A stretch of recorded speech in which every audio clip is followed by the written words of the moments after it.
Locking down Wuhan, the epicenter of the new coronavirus outbreak, a city of 11 million people, was a tough decision and a controversial one. There were criticism and concerns about human rights violations. The Chinese government can lock millions of people into cities with almost no advance notice should not be considered anything other than terrifying, says this Guardian article. Yet 3 weeks into the lockdown, as grim as the situation still is in Hubei, outside the province, the number of new infections has been on the decline since February the 3rd. Now, 96% of the deaths and 80% of infections are in Hubei. Less than 1% of the infections and only 2 deaths are outside the Chinese mainland. Don't get me wrong, the worst is not over. But data shows that the coronavirus is not a global pandemic yet.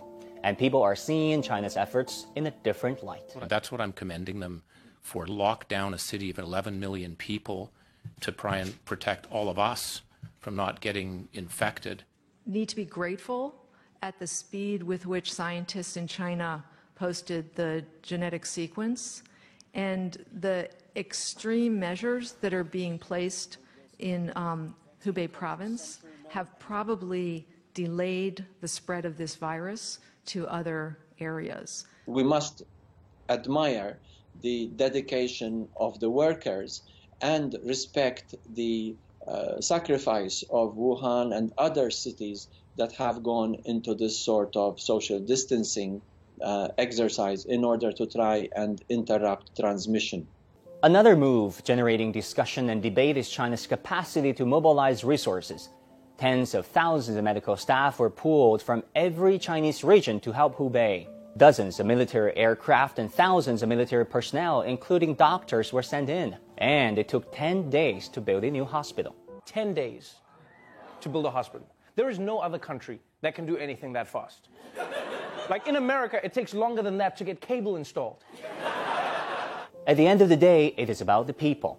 Emotionally, it has been a tough few weeks for 1 billion Chinese, most of whom had to self-isolate at home to avoid the virus. But as many of them showed, there's more than one way to stay sane and fit.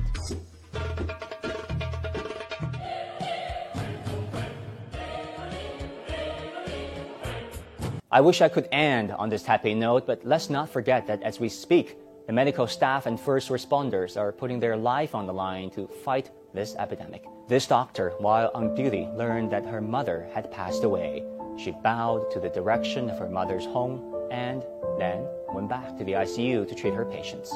They are the unsung heroes who deserve the most credit.